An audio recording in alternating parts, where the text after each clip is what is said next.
ਇਹ ਹਫ਼ਤਾਵਾਰ ਬਾਈਬਲ ਦਾ ਦਰਸੀ ਆਵਾਜ਼ ਪਲੇਨਫੀਲਡ Christian science church independent ਵੱਲੋਂ ਹੈ, ਜਿਹੜਾ ਨਿਊ ਜਰਸੀ ਅਮਰੀਕਾ ਵਿੱਚ ਹੈ। ਹੋਰ ਮਾਲੂਮਾਤ ਲਈ ਤੁਸੀਂ ਸਾਡੀ ਵੈਬਸਾਈਟ ਵੇਖੋ www.plainfieldcs.com। ਇਹ ਸਬਕ 30 ਜੁਲਾਈ 2023 ਐਤਵਾਰ ਦੇ ਦਿਨ ਹਫ਼ਤੇ ਦੇ ਅਖੀਰ ਉੱਤੇ ਤੁਹਾਡੇ ਪੜ੍ਹਨ ਲਈ ਤਿਆਰ ਕੀਤਾ ਗਿਆ ਹੈ। ਮਜ਼ਮੂਨ ਪਿਆਰ। ਸੁਨਹਿਰੀ ਮਤਨ ਯਰਮੀਆ। ਖੁਦਾਵੰਦ ਕਦੀਮ ਤੋਂ ਮੇਰੇ ਉੱਤੇ ਜ਼ਾਹਿਰ ਹੋਇਆ ਤੇ ਆਖਿਆ ਭਈ ਮੈਂ ਤੁਹਾਡੇ ਨਾਲ ਹਮੇਸ਼ਾ ਦੀ ਮੁਹੱਬਤ ਰੱਖੀ, ਇਸ ਲਈ ਮੈਂ ਆਪਣੀ ਸ਼ਫਕਤ ਤੁਹਾਡੇ ਉੱਤੇ ਵਧਾਈ। ਜਵਾਬੀ ਪੜ੍ਹਾਈ ਯੋਹੰਨਾ ਇਸਤਸਨਾ। ਐ ਪਿਆਰਿਓ, ਆਓ ਅਸੀਂ ਇੱਕ ਦੂਜੇ ਨਾਲ ਪਿਆਰ ਕਰੀਏ, ਕਿਉਂ ਜੇ ਪਿਆਰ ਰੱਬ ਵੱਲੋਂ ਹੈ ਤੇ ਜਿਹੜਾ ਕੋਈ ਰੱਬ ਨਾਲ ਪਿਆਰ ਰੱਖਦਾ ਹੈ ਉਹ ਰੱਬ ਤੋਂ ਜੰਮਿਆ ਹੈ ਤੇ ਰੱਬ ਨੂੰ ਜਾਣਦਾ ਹੈ। ਜਿਹੜਾ ਪਿਆਰ ਨਹੀਂ ਰੱਖਦਾ ਉਹ ਰੱਬ ਨੂੰ ਨਹੀਂ ਜਾਣਦਾ, ਕਿਉਂ ਜੇ ਰੱਬ ਪਿਆਰ ਹੈ। ਪਿਆਰ ਇਹਦੇ ਵਿੱਚ ਨਹੀਂ ਭਈ ਅਸੀਂ ਰੱਬ ਨਾਲ ਪਿਆਰ ਕੀਤਾ, ਬਲਕਿ ਇਹਦੇ ਵਿੱਚ ਹੈ ਭਈ ਉਹਨੇ ਸਾਡੇ ਨਾਲ ਪਿਆਰ ਕੀਤਾ ਤੇ ਸਾਡੇ ਪਾਪਾਂ ਦੇ ਕਫਾਰੇ ਲਈ ਆਪਣੇ ਪੁੱਤਰ ਨੂੰ ਘੱਲਿਆ। ਐ ਪਿਆਰਿਓ, ਜਦੋਂ ਰੱਬ ਨੇ ਸਾਡੇ ਨਾਲ ਇੰਜ ਦਾ ਪਿਆਰ ਕੀਤਾ ਤੇ ਸਾਡੇ ਉੱਤੇ ਵੀ ਇੱਕ ਦੂਜੇ ਨਾਲ ਪਿਆਰ ਰੱਖਣਾ ਫਰਜ਼ ਹੈ। ਤੇ ਜਾਣ ਲੈ ਭਈ ਖੁਦਾਵੰਦ ਤੇਰਾ ਰੱਬ ਉਹੀ ਰੱਬ ਹੈ, ਉਹ ਵਫਾਦਾਰ ਰੱਬ ਹੈ ਤੇ ਜਿਹੜੇ ਉਹਦੇ ਨਾਲ ਪਿਆਰ ਰੱਖਦੇ ਨੇ ਤੇ ਉਹਦਿਆਂ ਹੁਕਮਾਂ ਨੂੰ ਮੰਨਦੇ ਨੇ, ਉਹਨਾਂ ਦੇ ਨਾਲ ਹਜ਼ਾਰਾਂ ਪੀੜ੍ਹੀਆਂ ਤੀਕਰ ਆਪਣੇ ਅਹਿਦ ਨੂੰ ਕਾਇਮ ਰੱਖਦਾ ਹੈ ਤੇ ਉਹਨਾਂ ਉੱਤੇ ਰਹਿਮ ਕਰਦਾ ਹੈ। ਤੇ ਉਹ ਤੇਰੇ ਨਾਲ ਪਿਆਰ ਕਰੇਗਾ ਤੇ ਤੈਨੂੰ ਬਰਕਤ ਦੇਵੇਗਾ ਤੇ ਵਧਾਵੇਗਾ। ਦਰਸੀਵਾਜ਼ ਬਾਈਬਲ ਵਿੱਚੋਂ ਯੋਹੰਨਾ। ਕਿਉਂ ਜੇ ਰੱਬ ਨੇ ਜੱਗ ਨਾਲ ਅਜਿਹਾ ਪਿਆਰ ਰੱਖਿਆ ਭਈ ਉਹਨੇ ਆਪਣਾ ਕੱਲਾ ਪੁੱਤਰ ਦੇ ਛੱਡਿਆ, ਤਾਂ ਜੋ ਜਿਹੜਾ ਵੀ ਉਹਦੇ ਉੱਤੇ ਈਮਾਨ ਲਿਆਵੇ ਮਰੇ ਨਾ ਬਲਕਿ ਹਮੇਸ਼ਾ ਦੀ ਹਯਾਤੀ ਪਾਵੇ। ਮੱਤੀ। ਤੇ ਯਿਸੂ ਸਾਰੇ ਗਲੀਲ ਵਿੱਚ ਫਿਰਦਾ ਰਿਹਾ ਤੇ ਉਹਨਾਂ ਦੇ ਇਬਾਦਤਖਾਨਿਆਂ ਵਿੱਚ ਤਾਲੀਮ ਦਿੰਦਾ ਤੇ ਬਾਦਸ਼ਾਹੀ ਦੀ ਖੁਸ਼ਖਬਰੀ ਦੀ ਮੁਨਾਦੀ ਕਰਦਾ ਤੇ ਲੋਕਾਂ ਦੀ ਹਰ ਤਰ੍ਹਾਂ ਦੀ ਬਿਮਾਰੀ ਤੇ ਹਰ ਤਰ੍ਹਾਂ ਦੀ ਕਮਜ਼ੋਰੀ ਨੂੰ ਦੂਰ ਕਰਦਾ ਰਿਹਾ।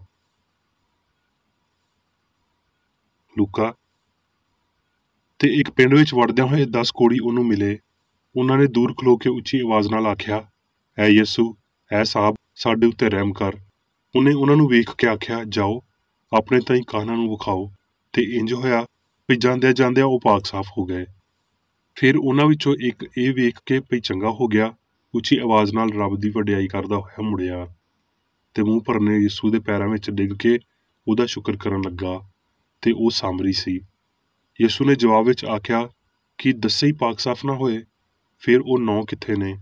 ਕੀ ਇਸ ਪਰਦੇਸੀ ਦੇ ਇਲਾਵਾ ਹੋਰ ਨਾ ਨਿਕਲੇ ਜਿਹੜੇ ਮੁੜ ਕੇ ਰੱਬ ਦੀ ਵਡਿਆਈ ਕਰਦੇ? ਫਿਰ ਉਹਨੇ ਆਖਿਆ, ਉੱਠ ਤੇ ਟੁਰ ਜਾ, ਤੇਰੇ ਈਮਾਨ ਨੇ ਤੈਨੂੰ ਚੰਗਾ ਕੀਤਾ। ਯੋਹੰਨਾ। ਯਿਸੂ ਨੇ ਉਹਨਾਂ ਨੂੰ ਆਖਿਆ। ਮੱਤੀ। ਤੁਸੀਂ ਸੁਣਿਆ ਹੈ ਭਈ ਆਖਿਆ ਗਿਆ ਸੀ ਭਈ ਆਪਣੇ ਗੁਆਂਢੀ ਨਾਲ ਪਿਆਰ ਰੱਖ ਤੇ ਆਪਣੇ ਦੁਸ਼ਮਣ ਨਾਲ ਵੈਰ। ਪਰ ਮੈਂ ਤੁਹਾਨੂੰ ਆਖਦਾ ਵਾਂ ਭਈ ਤੁਸੀਂ ਆਪਣੇ ਵੈਰੀਆਂ ਨਾਲ ਪਿਆਰ ਕਰੋ ਤੇ ਆਪਣੇ ਸਤਾਉਣ ਵਾਲਿਆਂ ਲਈ ਦੁਆ ਕਰੋ, ਤਾਂ ਜੋ ਤੁਸੀਂ ਆਪਣੇ ਪਿਓ ਦੇ ਜਿਹੜਾ ਅਸਮਾਨ ਉੱਤੇ ਹੈ ਪੁੱਤਰ ਠਹਿਰੋ, ਕਿਉਂ ਜੇ ਉਹ ਆਪਣੇ ਸੂਰਜ ਨੂੰ ਭੈੜਿਆਂ ਤੇ ਨੇਕਾਂ ਦੋਵਾਂ ਉੱਤੇ ਚਮਕਾਉਂਦਾ ਹੈ ਤੇ ਰਾਸਤਬਾਜ਼ਾਂ ਤੇ ਨਾਰਾਸਤਾਂ ਦੋਵਾਂ ਉੱਤੇ ਮੀਂਹ ਵਰਾਉਂਦਾ ਹੈ। ਕਿਉਂ ਜੇ ਤੁਸੀਂ ਆਪਣੇ ਪਿਆਰ ਕਰਨ ਵਾਲਿਆਂ ਨੂੰ ਹੀ ਪਿਆਰ ਕਰੋ ਤੇ ਤੁਹਾਡਾ ਕੀ ਅਜਰ ਹੈ? ਕੀ ਮਹਿਸੂਲ ਲੈਣ ਵਾਲੇ ਵੀ ਇੰਜ ਨਹੀਂ ਕਰਦੇ? ਤੇ ਜੇ ਤੁਸੀਂ ਸਿਰਫ ਆਪਣੇ ਭਰਾਵਾਂ ਨੂੰ ਹੀ ਸਲਾਮ ਕਰਦੇ ਹੋ ਤੇ ਕੀ ਬਹੁਤਾ ਕਰਦੇ ਹੋ? ਕੀ ਗੈਰ ਕੌਮਾਂ ਦੇ ਲੋਕ ਵੀ ਇੰਜ ਨਹੀਂ ਕਰਦੇ? ਇਸ ਲਈ ਚਾਹੀਦਾ ਹੈ ਭਈ ਤੁਸੀਂ ਕਾਮਲ ਹੋਵੋ ਜਿਵੇਂ ਤੁਹਾਡਾ ਅਸਮਾਨੀ ਪਿਓ ਕਾਮਲ ਹੈ। ਲੂਕਾ। ਤੇ ਫਿਰ ਕਿਸੇ ਫਰੀਸੀ ਨੇ ਮਿੰਨਤ ਕੀਤੀ ਭਈ ਮੇਰੇ ਨਾਲ ਖਾਣਾ ਖਾ। ਇਸ ਲਈ ਉਹ ਉਸ ਫਰੀਸੀ ਦੇ ਘਰ ਖਾਣਾ ਖਾਣ ਨੂੰ ਬੈਠਿਆ ਤੇ ਵੇਖੋ ਭਈ ਇੱਕ ਬਦ ਚਲਨ ਬੁੱਢੀ ਜਿਹੜੀ ਉਸੇ ਸ਼ਹਿਰ ਦੀ ਸੀ, ਇਹ ਜਾਣ ਕੇ ਭਈ ਉਹ ਉਸ ਫਰੀਸੀ ਦੇ ਘਰ ਵਿੱਚ ਖਾਣਾ ਖਾਣ ਨੂੰ ਬੈਠਿਆ ਹੈ, ਸੰਗੇ ਮਰਮਰ ਦੇ ਇਤਰਦਾਨ ਵਿੱਚ ਇਤਰ ਪਾ ਕੇ ਲਿਆਈ ਤੇ ਉਹਦੇ ਪੈਰਾਂ ਕੋਲ ਰੋਂਦੀ ਹੋਈ ਪਿਛਾਂ ਖਲੋਤੀ ਹੋਈ ਉਹਦੇ ਪੈਰ ਅਥਰੂਆਂ ਨਾਲ ਭੇਣ ਲੱਗ ਪਈ ਤੇ ਆਪਣੇ ਸਿਰ ਦੇ ਵਾਲਾਂ ਨਾਲ ਉਹਨਾਂ ਨੂੰ ਪੂੰਝਿਆ ਤੇ ਉਹਦੇ ਪੈਰ ਚੁੰਮੇ ਤੇ ਉਹਨਾਂ ਉੱਤੇ ਅਤਰ ਪਾਇਆ। ਉਹਦੀ ਦਾਵਤ ਕਰਨ ਵਾਲਾ ਫਰੀਸੀ ਇਹ ਵੇਖ ਕੇ ਆਪਣੇ ਦਿਲ ਵਿੱਚ ਆਖਣ ਲੱਗਿਆ ਭਈ ਜੇ ਇਹ ਬੰਦਾ ਨਬੀ ਹੁੰਦਾ ਤੇ ਇਹਨੂੰ ਪਤਾ ਚੱਲ ਜਾਣਾ ਸੀ ਭਈ ਜਿਹੜੀ ਉਹਨੂੰ ਹੱਥ ਲਾਉਂਦੀ ਏ ਉਹ ਕੌਣ ਤੇ ਕਿੱਦਾਂ ਦੀ ਔਰਤ ਏ, ਕਿਉਂ ਜੇ ਉਹ ਬਦ ਚਲਨ ਸੀ। ਯਿਸੂ ਨੇ ਜਵਾਬ ਵਿੱਚ ਉਹਨੂੰ ਆਖਿਆ, ਐ ਸ਼ਮਊਨ, ਮੈਂ ਤੈਨੂੰ ਕੁਝ ਆਖਣਾ ਹੈ।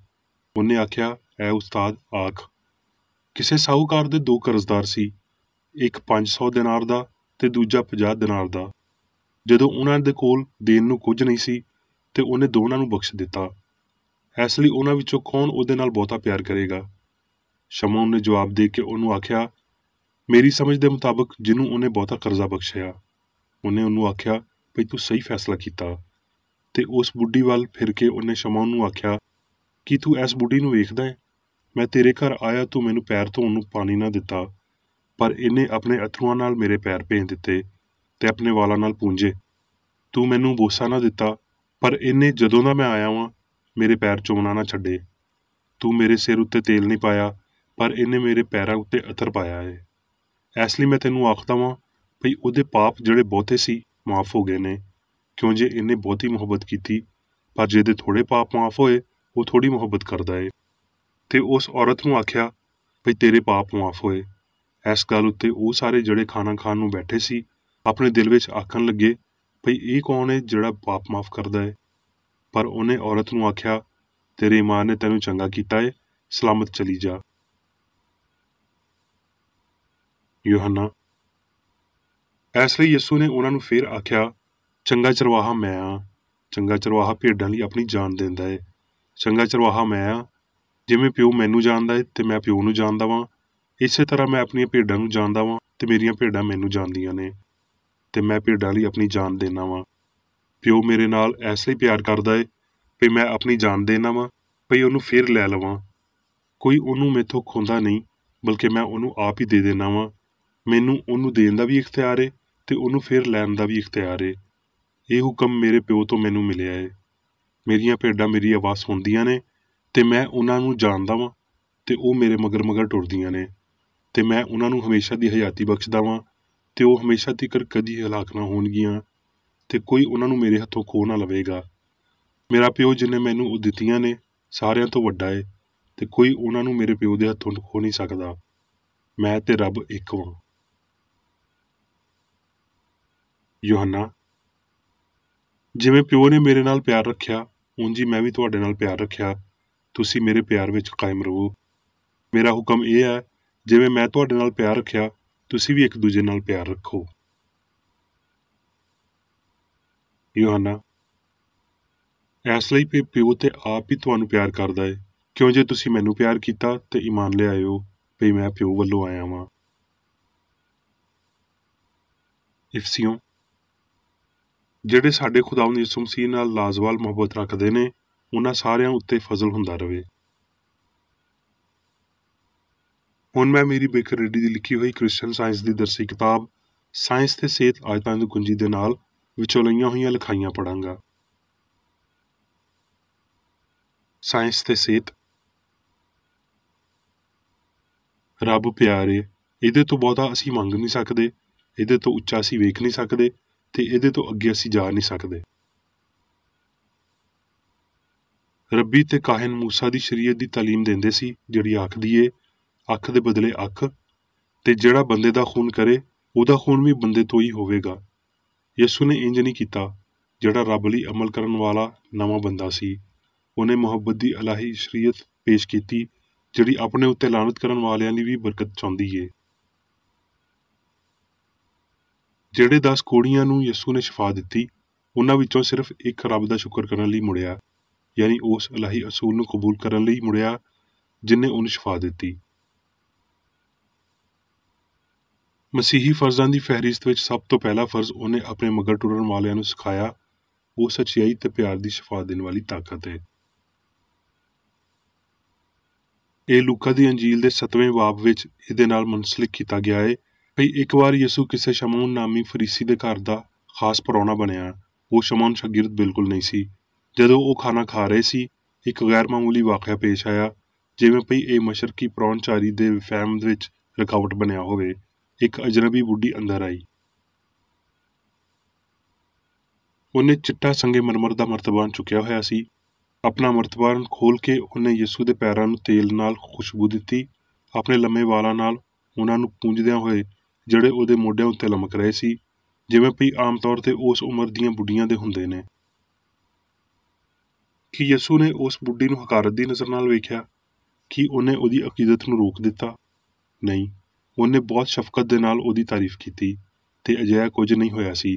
ਉਹ ਸਭ ਜਾਣਦਿਆਂ ਹੋਏ ਜਿਹੜੇ ਉਹਦੇ ਆਲੇ ਦੁਆਲੇ ਖਲੋਤੇ ਲੋਕ ਆਪਣੇ ਦਿਲਾਂ ਵਿੱਚ ਸੋਚ ਰਹੇ ਸੀ, ਖਾਸ ਤੌਰ ਤੇ ਮੇਜ਼ਬਾਨ ਦੇ ਦਿਲ ਵਿੱਚ ਉਹ ਪਰੇਸ਼ਾਨ ਹੁੰਦੇ ਪਏ ਸੀ।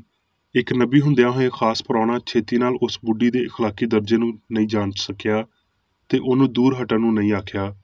ਇਹ ਸਭ ਕੁਝ ਜਾਣਦਿਆਂ ਹੋਏ ਯਿਸੂ ਨੇ ਉਹਨਾਂ ਨੂੰ ਇੱਕ ਛੋਟੀ ਜਿਹੀ ਤਮਸੀਲ ਜਾਂ ਕਹਾਣੀ ਦੇ ਨਾਲ ਮਲਾਮਤ ਕੀਤਾ।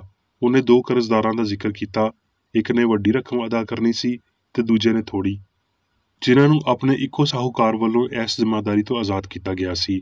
ਉਹਨਾਂ ਵਿੱਚੋਂ ਕਿਹੜਾ ਉਹਦੇ ਨਾਲ ਬਹੁਤੀ ਮੁਹੱਬਤ ਰੱਖੇਗਾ? ਇਹ ਮਾਲਕ ਦਾ ਸਵਾਲ ਸ਼ਮੌਨ ਫਰੀਸੀ ਨਾਲ ਸੀ, ਤੇ ਸ਼ਮੌਨ ਨੇ ਜਵਾਬ ਦਿੱਤਾ, ਉਹ ਜਿਹਨੂੰ ਉਹਨੇ ਬਹੁਤਾ ਕਰਜ਼ ਮਾਫ਼ ਕੀਤਾ। ਯਿਸੂ ਨੇ ਉਸ ਜਵਾਬ ਦੀ ਤਸਦੀਕ ਕੀਤੀ ਤੇ ਇੰਜ ਸਾਰਿਆਂ ਲਈ ਇੱਕ ਸਬਕ ਦਿੱਤਾ, ਜਿਹਦੇ ਬਾਅਦ ਉਹ ਉਸ ਬੁੱਢੀ ਲਈ ਇਹ ਸ਼ਾਨਦਾਰ ਐਲਾਨ ਕੀਤਾ, ਤੇਰੇ ਪਾਪ ਮਾਫ਼ ਹੋਏ। ਉਹਦੇ ਪੈਰਾਂ ਉੱਤੇ ਅਤਰ ਲਾਉਣ ਤੋਂ ਪਹਿਲਾਂ ਉਹਨੇ ਆਪਣੇ ਅਥਰੂਆਂ ਨਾਲ ਉਹਨਾਂ ਨੂੰ ਧੋਤਾ। ਦੂਜੇ ਸਬੂਤਾਂ ਦੀ ਗੈਰ ਮੌਜੂਦਗੀ ਵਿੱਚ ਉਹਦੀ ਮਾਫ਼ੀ ਤਬਦੀਲੀ ਤੇ ਦਾਨਿਸ਼ ਵਿੱਚ ਤਰੱਕੀ ਦੀ ਤੋਕੋ ਲਈ ਕੀ ਉਹਦਾ ਗਮ ਮੌਜੂ ਸਬੂਤ ਸੀ? ਇਸ ਅਸਲੀਅਤ ਵਿੱਚ ਹੌਸਲਾ ਅਫਜ਼ਾਈ ਪਾਈ ਜਾਂਦੀ ਸੀ ਭਈ ਉਹ ਇੱਕ ਯਕੀਨੀ ਚੰਗਿਆਈ ਤੇ ਪਾਕੀਜ਼ਗੀ ਵਾਲੇ ਇਨਸਾਨ ਲਈ ਆਪਣਾ ਪਿਆਰ ਜ਼ਾਹਰ ਕਰ ਰਹੀ ਸੀ, ਜਿਹਨੂੰ ਅੱਜ ਤੀਕਰ ਜ਼ਮੀਨ ਦੇ ਸਿਆਰੇ ਉੱਤੇ ਪੈਰ ਰੱਖਣ ਵਾਲੇ ਸਭ ਤੋਂ ਚੰਗੇ ਬੰਦੇ ਦੇ ਤੌਰ ਤੇ ਜਾਣਿਆ ਗਿਆ ਏ। ਉਹਦੀ ਅਕੀਦਤ ਬਨਾਵਟੀ ਨਹੀਂ ਸੀ, ਤੇ ਉਹਦਾ ਇਜ਼ਹਾਰ ਉਸ ਬੰਦੇ ਲਈ ਹੋਇਆ ਜਿਹੜਾ ਜਲਦੀ ਸਾਰੇ ਪਾਪੀਆਂ ਵੱਲੋਂ ਆਪਣੀ ਫਾਨੀ ਵਜੂਦੀਅਤ ਨੂੰ ਲੁਟਾਉਣ ਵਾਲਾ ਸੀ, ਭਾਵੇਂ ਉਹ ਉਹਨੂੰ ਨਹੀਂ ਸੀ ਜਾਣਦੇ, ਤਾਂ ਜੋ ਉਹਦੇ ਕਲਾਮ ਤੇ ਕੰਮਾਂ ਦੇ ਪਾਰੋਂ ਉਹ ਹਵਸਪ੍ਰਸਤੀ ਤੇ ਪਾਪ ਤੋਂ ਆਜ਼ਾਦ ਹੋ ਜਾਣ। ਇਸ ਕਿਸਮ ਦੇ ਬਿਆਨ ਨਾ ਕੀਤੇ ਜਾਣ ਵਾਲੇ ਅਹਿਸਾਸ ਲਈ ਕਿਹਨੂੰ ਉੱਚਾ ਖਰਾਜੇ ਤਹਿਸੀਨ ਜਾਵੇਗਾ, ਫਰੀਸੀ ਦੀ ਮਹਿਮਾਨ ਨਵਾਜ਼ੀ ਨੂੰ ਜਾਂ ਮਗਦਲੀਨੀ ਦੀ ਸ਼ਰਮਿੰਦਗੀ ਨੂੰ? ਸੱਚਾਈ ਮਸੀਹ ਨੂੰ ਲੱਭਣ ਦਾ ਮਤਲਬ ਇਹ ਹੀ ਏ, ਮਛਲੀਆਂ ਤੇ ਰੋਟੀਆਂ ਲਈ ਨਹੀਂ, ਨਾ ਹੀ ਫਰੀਸੀ ਵਾਂਗਰ ਰੁਤਬੇ ਦੇ ਗਰੂਰ ਤੇ ਤਾਲੀਮ ਦੇ ਦਿਖਾਵੇ ਦੇ ਨਾਲ, ਬਲਕਿ ਮਰੀਅਮ ਮਗਦਲੀਨੀ ਵਾਂਗਰ ਪਾਕ ਦੀਨਦਾਰੀ ਦੀ ਉਚਾਈ ਨਾਲ, ਖੁਸ਼ੀ ਦੇ ਤੇਲ ਤੇ ਸ਼ੁਕਰਗੁਜ਼ਾਰੀ ਦੇ ਅਤਰ ਦੇ ਨਾਲ, ਮਾਫੀ ਦੇ ਅਥਰੂਆਂ ਤੇ ਉਹਨਾਂ ਵਾਲਾਂ ਦੇ ਨਾਲ ਜਿਹੜੇ ਸਾਰੇ ਦੇ ਸਾਰੇ ਬਾਪ ਵੱਲੋਂ ਗਿਣੇ ਹੋਏ ਨੇ। ਸਾਰੀ ਜਾਣਸਾਰੀ ਦਾ ਮਾਦਾ ਇਲਾਹੀ ਪਿਆਰ, ਬਿਮਾਰੀ ਦੀ ਸ਼ਿਫਾ ਤੇ ਪਾਪ ਦੀ ਤਬਾਹੀ ਦਾ ਪਰਛਾਵਾਂ ਤੇ ਇਜ਼ਹਾਰ ਏ।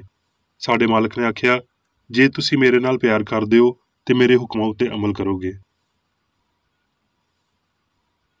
ਯਿਸੂ ਨੇ ਤਾਲੀਮ ਦਿੱਤੀ ਪਈ ਇੱਕ ਰੱਬ, ਇੱਕ ਰੂਹ, ਜਿਹੜਾ ਇਨਸਾਨ ਨੂੰ ਆਪਣੀ ਸ਼ਬੀਹ ਤੇ ਸੂਰਤ ਉੱਤੇ ਬਣਾਉਂਦਾ ਏ, ਰੂਹ ਨਾਲ ਏ ਨਾ ਕਿ ਮਾਦੇ ਨਾਲ। ਇਨਸਾਨ ਲਾਮਤਨਾ ਹੀ ਸੱਚਾਈ, ਹਯਾਤੀ ਤੇ ਪਿਆਰ ਦਾ ਪਰਛਾਵਾਂ ਬਣਦਾ ਏ।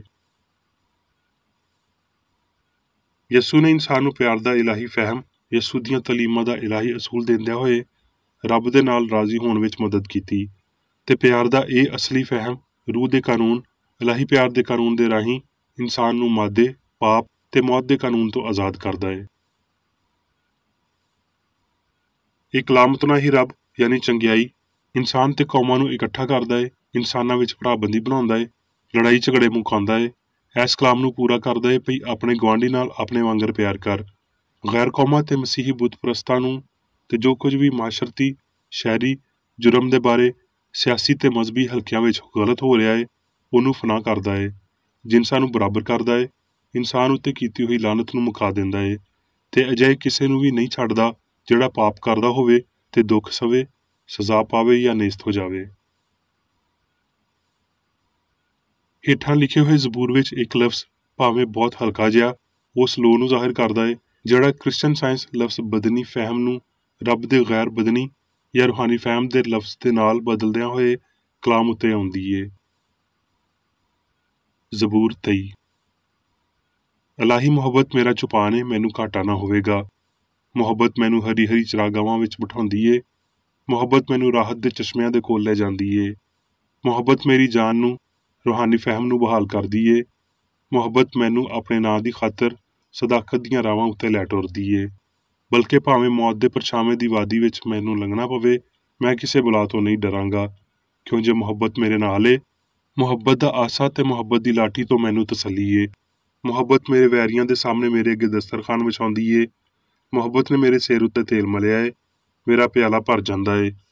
ਯਕੀਨਨ ਭਲਾਈ ਤੇ ਰਹਿਮਤ ਸਾਰੀ ਉਮਰ ਮੇਰੇ ਨਾਲ ਰਹਿਣਗੀਆਂ, ਤੇ ਮੈਂ ਹਮੇਸ਼ਾ ਮੁਹੱਬਤ ਦੇ ਘਰ ਵਿੱਚ ਸ਼ਾਉਰ ਵਿੱਚ ਸਕੂਨਤ ਕਰਾਂਗਾ। क्रिश्चन साइंस का जरूरी हिस्सा दिल ते जिंद प्यार है। हुण मैं मेरी बेकर रेड्डी वालों चर्च मैनुअल विच दिते हुए रोजाना के 3 फर्ज पढ़ांगा। रोजाना दी दुआ। इस चर्च के हर रुकन का यह फर्ज है भई वह हर रोज़ ये दुआ करे, तेरी बादशाही आवे, इलाही सच्चाई हयाती ते प्यार की सल्तनत मेरे अंदर कायम होवे ते सारे पाप मैथों निकल जान ते तेरा कलाम सारे इंसानां दे प्यार नूं वधावे ते उन्हां उत्ते हुकूमत करे। मकसदां ते कम्मां दा एक असूल। ना कोई मुखालफत ते ना कोई जाती ताल्लुक मादरी चर्च के किसी रुकन के मकसदां या कम्मां उत्ते असर करने चाहिए। साइंस विच बस इलाही प्यार ही हुकूमत करदा है ते एक मसीही साइंसदान पाप नूं रद्द करदिआं होए सुची भराबंदी, खैरात पसंदी ते माफ़ी नाल प्यार दीआं मिठियां सच्चाइयां दा परछावां बनदा है। इस चर्च के सारे रुकनां नूं सारे पापां तो, गलत तरह दीआं पेशनगोइयां, मुनसफियां, मजम्मतां, सलाहां, गलत असरां नूं लैण ते गलत असर देण तो आज़ाद रहण लई हर रोज़ ख्याल रखना चाहिए है ते दुआ करनी चाहिए है। फर्ज लई चुस्ती। इस चर्च के हर रुकन का यह फर्ज है भई वह हर रोज़ जारहाना ज़हनी सलाहां के खिलाफ अपने आप नूं तैयार रखे ते रब, अपने कायद ते इंसानां लई अपने फर्जां नूं ना कदी भुल्ले ते ना कदी नज़रअंदाज करे। ਉਹਦੇ ਕੰਮਾਂ ਦੇ ਰਾਹੀਂ ਉਹਦਾ इंसाफ होवेगा, वो बेकसूर या कसूरवार होवेगा।